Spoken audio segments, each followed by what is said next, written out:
അസർ, Ayman, കോൾദോവീറ്റ, ഡൂസൻ ലെഗാട്രക്ക് club വിട്ടിട്ടുണ്ടായിരുന്നു. ഇത് നമ്മളെ surprise ആക്കിയത് ഐമൻ്റെയും അസറിൻ്റെയും വിടവാങ്ങലാണ്. എന്താണ് ഈ ക്ലബ്ബ് കാണിക്കുന്നതെന്ന് വരെ പല ആരാധകരും ചോദിച്ചു. പിന്നെ ബ്ലാസ്റ്റേഴ്സാണ്, നമുക്കറിയാം എന്തൊക്കെ കാണിച്ചു കൂട്ടുമെന്ന്. എന്തായാലും ഇന്ന് രാവിലെ മറ്റൊരു അപ്ഡേറ്റ് വന്നിട്ടുണ്ട്. റൗളിംഗ് പോർജസ് ബ്ലാസ്റ്റേഴ്സിലേക്ക് എത്തിയിട്ടുണ്ട്. ഒഫീഷ്യലായിട്ട് തന്നെ ബ്ലാസ്റ്റേഴ്സ് തന്നെ കൺഫേം ചെയ്തു. ഗോവയ്ക്ക് വേണ്ടി കഴിഞ്ഞ സീസണിൽ കുറേ മത്സരമൊന്നും കളിക്കാൻ പറ്റിയില്ല, പരിക്ക് മറ്റ് പ്രശ്നങ്ങളൊക്കെ ഉള്ള താരത്തിനെയാണ് ഇപ്പോൾ മേടിച്ചിട്ടുള്ളത് ബ്ലാസ്റ്റേഴ്സ്. എന്തായാലും ഒരു ഡിഫൻസീവ് മിഡ്ഫീൽഡറിനെയാണ് ബ്ലാസ്റ്റേഴ്സ് എത്തിച്ചിരിക്കുന്നത്.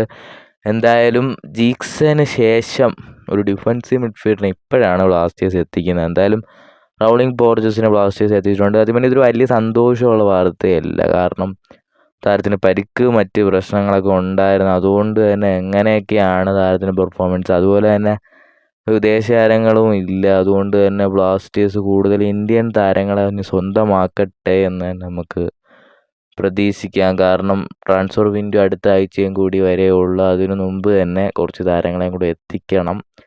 വിങ്ങിലൊക്കെ പ്രശ്നങ്ങളുണ്ട്, അവിടെയൊക്കെ താരങ്ങളെ എത്തിക്കണം. വിദേശ താരങ്ങളില്ലാത്തതുകൊണ്ട് തന്നെ കുറച്ച് ഇന്ത്യൻ പ്ലേയേഴ്സിനെ കൂടെ മേടിച്ച് വെക്കുക. എന്തായാലും ഗോവയുടെ താരമായിരുന്ന റൗളിംഗ് പോർജസിനെ ബ്ലാസ്റ്റേഴ്സ് സ്വന്തമാക്കിയിട്ടുണ്ട്. ബ്ലാസ്റ്റേഴ്സ് തന്നെ ഒഫീഷ്യലായിട്ട് അറിയിച്ചിട്ടും ഉണ്ട്.